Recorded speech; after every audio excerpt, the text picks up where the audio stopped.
What is meant by industrial change? The definition of industrial change describes the change in a country's economy as it changes from an economy based on agriculture to one based on industry and mass production.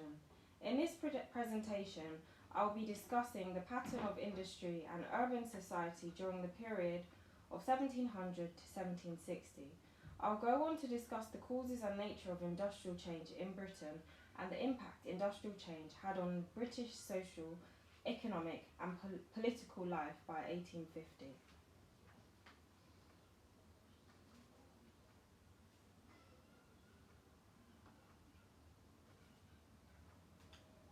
In the 18th century, Britain was a predominantly rural society, with many people working in farming and or in cottage industries.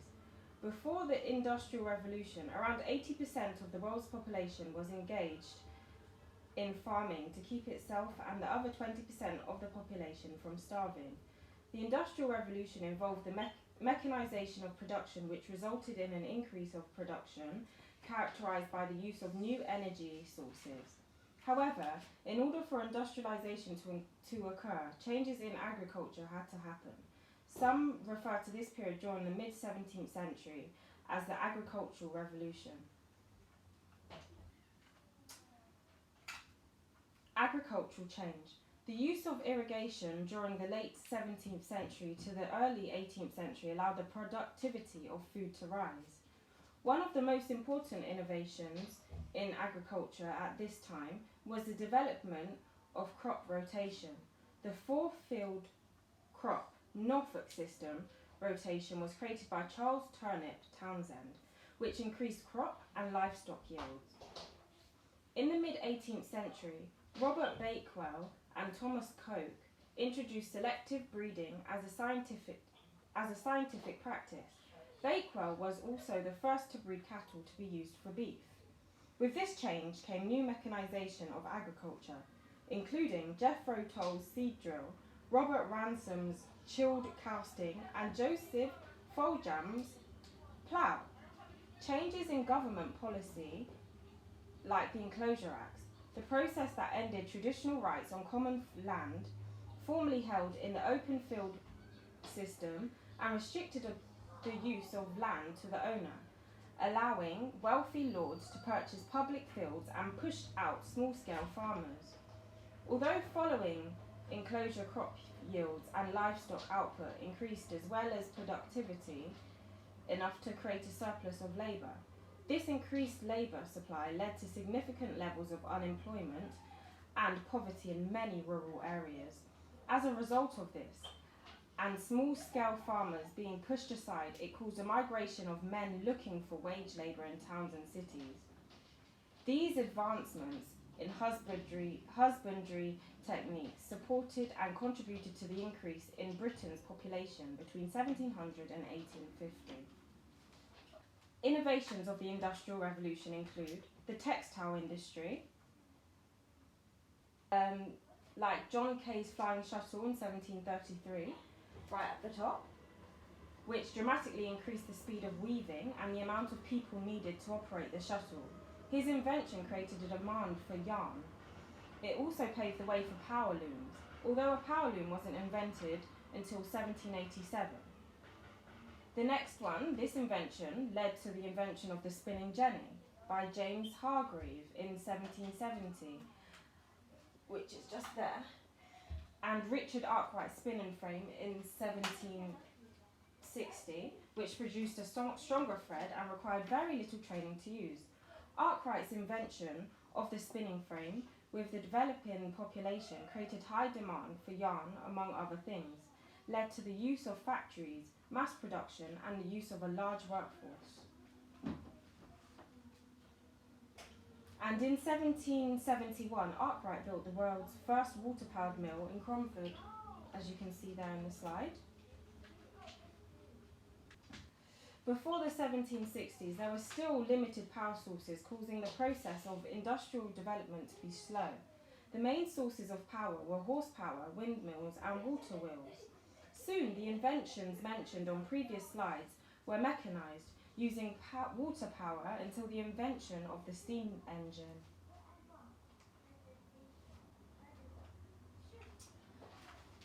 Thomas Newcomen in 1712 invented the most successful steam engine, and it was used to sufficiently pump water out of deep flooded mines. Because the water was successfully cleared out of mines, there was more coal to power more steam engines. This use of steam engines in mining allowed for a cheap supply of coal for the iron industry. John Watt then upgraded the steam engine and made railroads, steamboats, and cotton mill efficiency possible. The use of steam to power mills was extremely detrimental, as factories no longer needed to be set up by waterways, leading to the increase in demand for coal as steam power took over. As there was now an increasing demand of coal and iron, this led to the improvement of the British transportation system. Local authorities introduced the Turnpike Acts to help with the repairs of the roads, and the canals were constructed to help with easy transportation too, and were extremely important for continued economic growth. They also provided a form of employment for individuals. By 1830, the first passenger line was created between Manchester and Liverpool. These technological innovations benefited the British economy and were all intimately interconnected.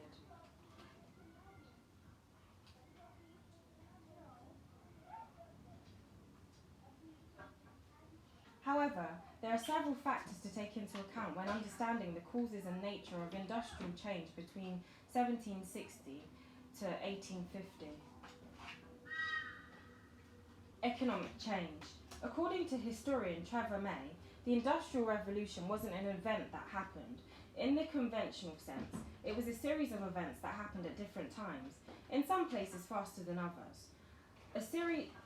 And affecting particular industries and activities differently. For example, change occurred relatively quickly in the cotton and iron industries, and much slower in other industries. The rate of economic growth, however, by the late 18th century, was enough to sustain the industrialisation of Britain. The increase in demand, population growth would increase demand for various industrial and agricultural products, meaning there would be a large pool of workers willing to work for a small wage. Finance.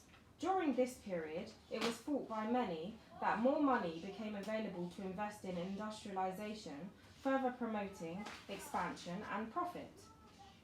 Overseas trade. London became the world's financial capital. The need for raw materials from abroad and access to foreign markets helped to improve the ports and the merchant fleet. All of this leads us to the question of why did the Industrial Revolution happen in Britain first? In the 18th century, many of Britain's European neighbours were primed for industrial revolution, but it didn't occur. For example, French foreign trade was comparable to that of Britain and Holland, had commercial and financial institutions like London. Many of the features which characterised progressive agricultural change in Britain were invented in Holland, as well as shipbuilding and shipping. So, why Britain? A great many factors are tied up with industrialisation. Historians have sometimes stressed the role of population growth and of revolutions of agriculture, trade and transport. The static economy at the time is another key factor, as a static economy and society often produce attitudes and institutions which favour continued stability. Although it is evident that some factors place Britain at a unique advantage in the 18th century, Britain led in the broad field of technology. Britain had a more widely based market, as geographically Britain had an advantage. Britain had hundreds of miles of navigable rivers and the land mass to accompany it, making it greatly facilitated for coastal shipping. Another, coal was abundant. England had large supplies of coal that were easily accessible, which meant that it was cheap to mine. Coal improved transportation, industrial efficiency, and better chemical manufacturing. Britain was endowed with raw materials, and the Industrial Revolution was based on using different forms of energy to automate production. There are also good supplies of low-grade iron ore. This incentive to retrieve coal out of the ground led to the invention of the steam engines to pump the water out of the mines, which in turn led to the sustenance of these steam engines. Coal was used as an abundant source of energy to fuel these engines, making them useful to the British society more so than anyone else. The second were wages. In the 18th century, Britain had the highest wages in the world. In 1725, wages in London were the equivalent of 11 grams of silver per day. There's a unique combination of features which amounts for Britain's early lead.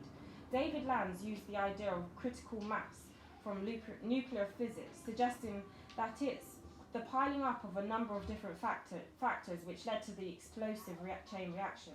Although high wages combined with cheap fuel costs meant that it was economically efficient for manufacturers to look for machines as a way of lowering their production costs, there was no one mainspring of economic growth which accounted independently for the Industrial Revolution. Which leads us to how Industrial Revolution impacted Britain socially. From 1700 to 1840, there was a significant decrease in employment in agriculture and a huge increase in employment in industry, meaning that there was a large increase at this time in the percentage of population living in urban areas instead of rural, as jobs were concentrated in urban areas. Employers would provide accommodation near to their factories so families could live in closer proximity to their jobs. Due to the higher population of people in urban areas, industrial towns and cities became very overcrowded. Because of these living conditions in the cities and towns were characterized by poor sanitation, spread of diseases like cholera, and pollution. The workers were not only exposed to horrendous living conditions, but their working conditions weren't great either in most cases. Factories and mines that emerged in the early years of the revolution were often dangerous places to work in. Increasingly, the social classes became overcrowded. Increasingly, the social classes came to be physically separated from each other in the towns, each living and working in their distinct localities.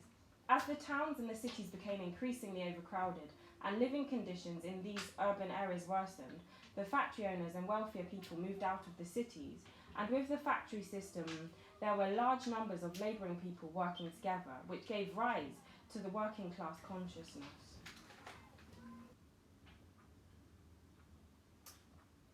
18th century England was hierarchical, and in 1709 Daniel Defoe suggested a sevenfold division in society based on wealth and consumption.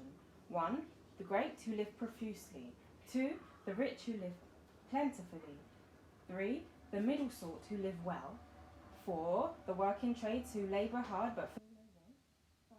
The country people, farmers, who fare indifferently. 6. The poor who fare hard.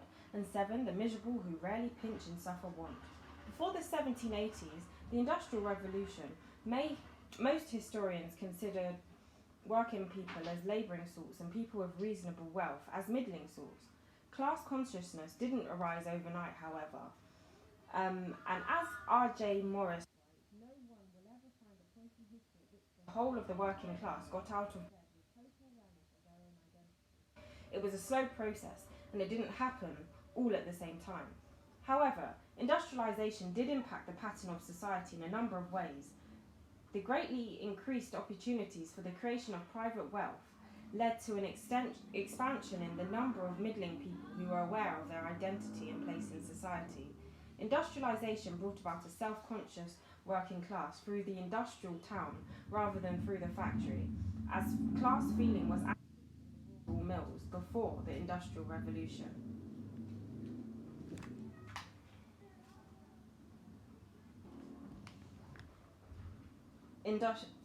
The factory system was alleged to have broken the traditional worker's family in a variety of ways. It led to physical separation of the members of family for much of the day, whereas before they'd be together all day, every day. The efficiency of the married woman, both as a wife and mother, was greatly reduced, as the working wife and mother didn't have time to do housework, sewing, or the cooking except later in the evening when she was tired. Children received less attention and had to be weaned earlier so that the mother could return to work, which imposed additional strains as breastfeeding was an accepted means of birth control, which in turn would then increase population. 3. The system alleged to have led to an adverse effect on sexual morality. 4. The position of the father within the family was weakened as kinship discipline came to be replaced by the impersonal discipline of the overseer at the factories. Whereas before, under the domestic system, the family were together all day every day for work and leisure. Economic necessity forced many workers to accept the new way of life in which the factory system imposed. However, many workers resisted and felt as though their jobs were being taken by machinery and the working conditions in the factories. A group led by Ned Lowe, known as the Luddites, between 1812 and 1818, began attacking factory machines across northern England. This unrest resulted in 17 arrests and executions in 1812.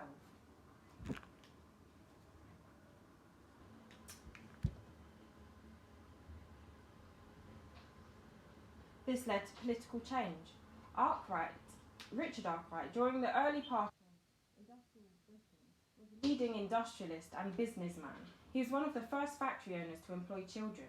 In 1771, Arkwright employed 2,000 people to work in his water-powered cotton mills, and nearly 2/3 were children from the age of 7.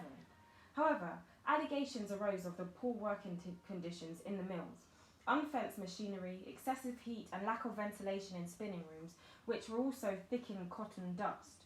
Many young children would be injured due to working in large factories with dangerous machinery. With the new style of problems associated with urbanisation and industrial change, the government of Britain had to adapt policy to improve these conditions.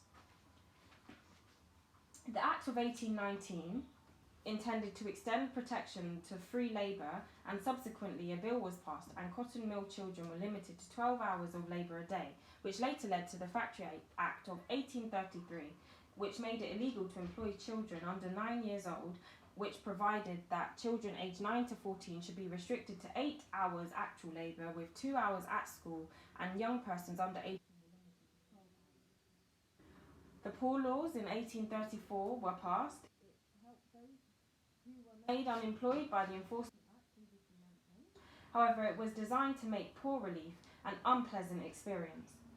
The Gilbert Act, 1782, attempted to expand the range of poor relief, and in 1799 to 1824, trade unions began as a way to improve wages and working conditions. The Combination Act, in 1799, the Prime Minister at the time, William Pitt, decided to take action against political agitation among industrial workers. The act was passed by government, making it illegal for workers to join together as a union. The act was repealed in 1824, followed by an outbreak of strikes, and as a result, the Combination of Workmen Act 1825, which imposed limitations on the right to strike. In 1871, the Trade Union Act was passed, which legalised unions along with the Criminal Law Amendment Act, where working class men began to set up trade unions in order to protect themselves from exploitation. For example, it improved wages and it shortened the hours worked. The Public Health Act in 1848, the aim of the act was to improve sanitary conditions of towns in England and Wales. The Miners and Colliers Act in 1842, this act took women and children away from working in mines. And then there was the Reform Act in 1832, which was an act of Parliament that introduced major changes to the electoral system of England and Wales.